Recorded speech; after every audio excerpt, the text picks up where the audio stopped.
Hey,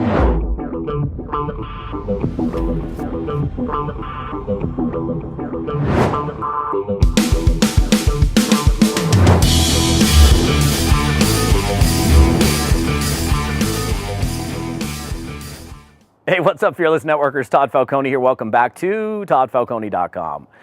Okay, so how do you sell more to less people? First of all, do you want to sell more to less people? I think that's probably a good idea to have an average, for example, your average customer value to be higher than it currently is. So if your customer value, average dollar spent per customer per month or per year with you, is an average that's higher than it is now, then there's a very good chance that, especially if you do that within your entire culture of your company, everybody's making more. And it's not about, let me see how much product I can shove down my customer's throat, but most of you guys have different products that you offer that your customer may not have tried. And here's the premise on creating a higher lifetime customer value and keeping those customers that you already have. So first of all, it's hard enough to go get a customer, let alone have to go try to get them again because you got them for a month and then you lost them.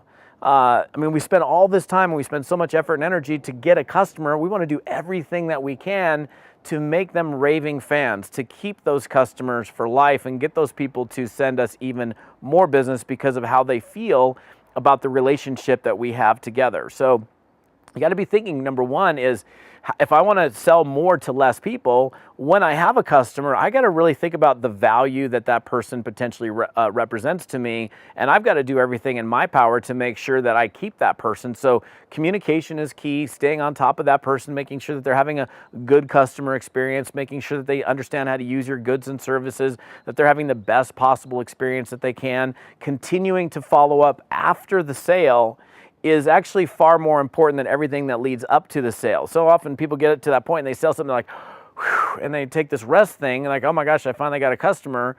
That's when the work really begins, both as, when you enroll when you bring on a customer, the same thing as when you bring on a distributor. That's kind of where the work begins. A lot of people go, oh, now it's time for me to rest. No, this is the time for you to focus in on making sure that you're doing everything that you can to keep these people. So the key to selling more to less people is making sure that your existing customers are well taken care of, that you super serve those people, that they feel like, oh my gosh, they're the most important person out of all of the customers that you have. That's the way you want them to feel, like, oh my gosh, I must be Todd's most important customer. Look at how he makes me feel based on how he follows up, how he communicates with me. Yes, of course, I want to send him referrals. Yeah, of course, if he said, hey, we got this new product flavor, would you like to try it? Of course, I'd love to try it because he's such a great guy and I already like the products anyhow.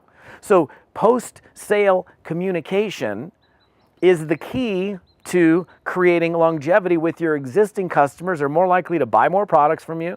They're more likely to voluntarily send you referrals. And also, don't ever forget to ask, like, hey, who do you know that might want to try something? But the thing is, you're going to get more when you ask somebody that's a highly satisfied, super happy, well taken care of customer. So communication is the key. Don't be a ball dropper after you make the sale, because that's not creating an environment to sell more product to less people. That's just creating a hamster wheel for yourself, and eventually you're going to burn out. So just think about that stuff as you're out there selling, my friends. Have an amazing day. We'll see you on another one.